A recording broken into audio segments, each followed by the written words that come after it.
Hello everyone, my name is Isaiah Nelson.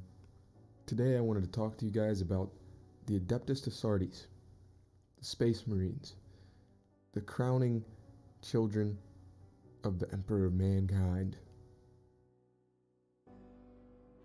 Everybody wants to be them, everybody knows them, everyone loves them. Well, I don't know if everyone wants to be them, but you get the point. Today I wanted to give a short summary of how they came to be, what they do for the Emperor, and what makes him such an iconic figure in the Warhammer 40k universe.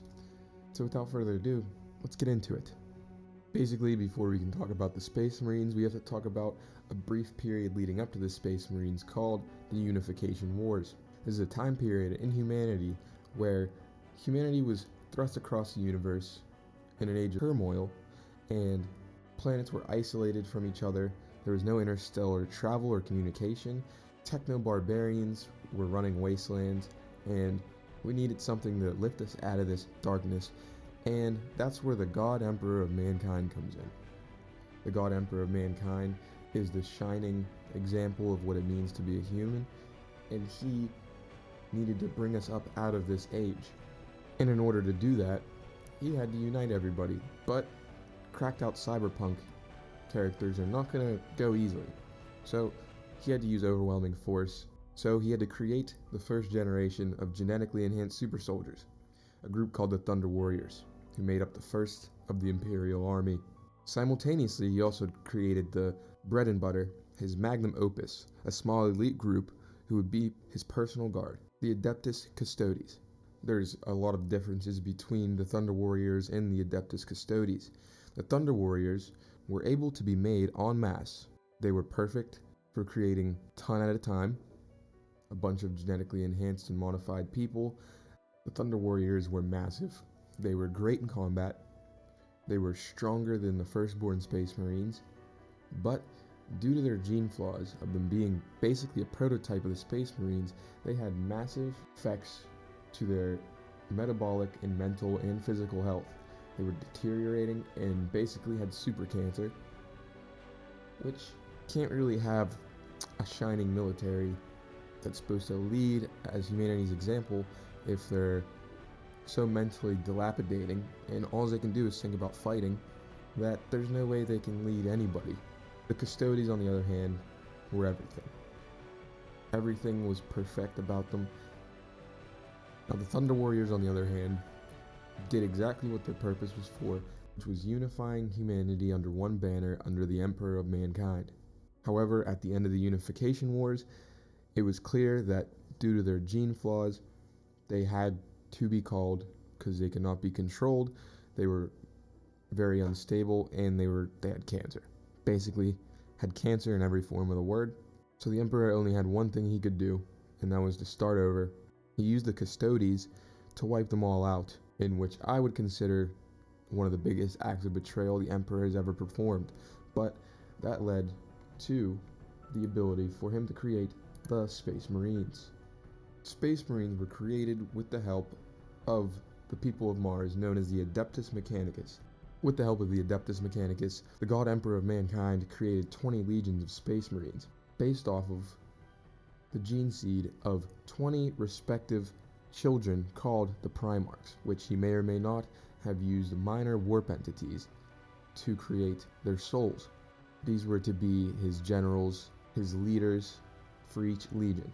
I'm going to tell you each name of each legion along with their respective Primarch, their gene father. The first legion is the Dark Angels, led by Lionel Johnson. The second legion was deleted from the Imperial records. The third legion was the Emperor's Children, who was led by Fulgrim. Fourth legion were the Iron Warriors, led by Perturabo. The fifth, the White Scars, led by Jagged-Eye Khan. The sixth were the Space Wolves, led by Leman Russ.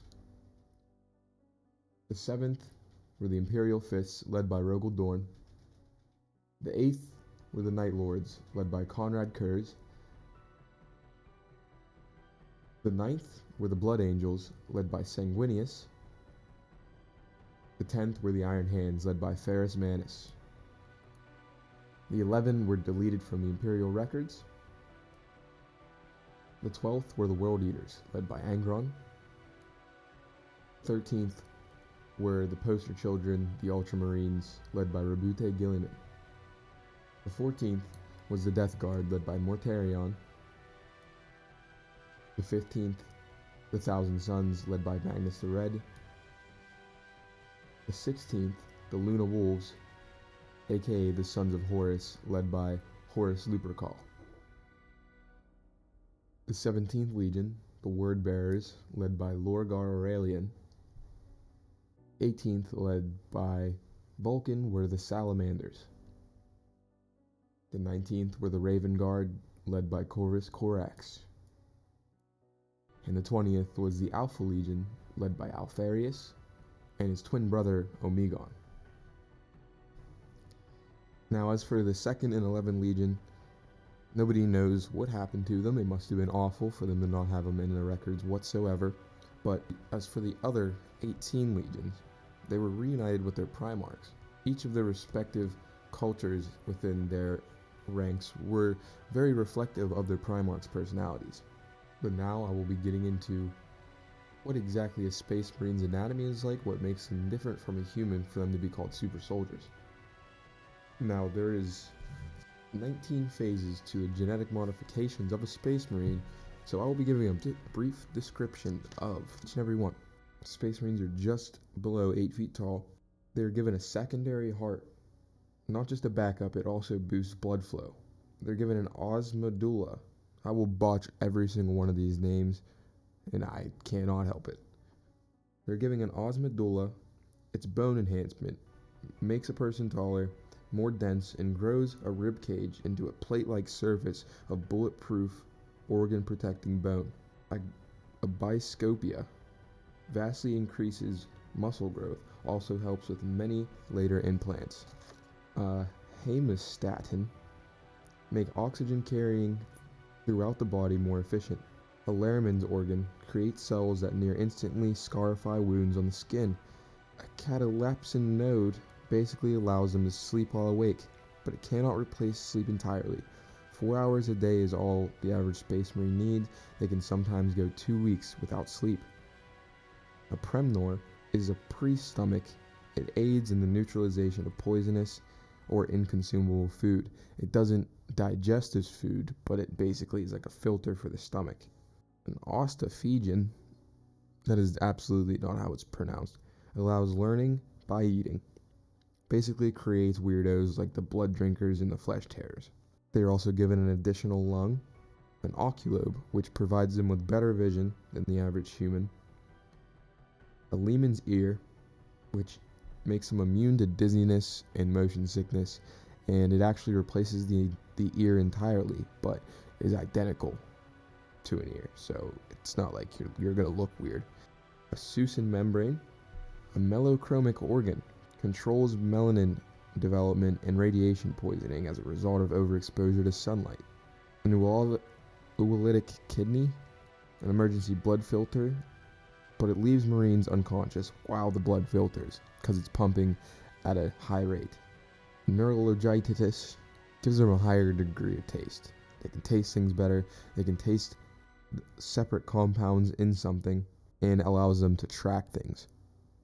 A Betcher's gland basically allows them to spit acid that can corrode strong metals, but they are immune to it themselves, so they won't get hurt.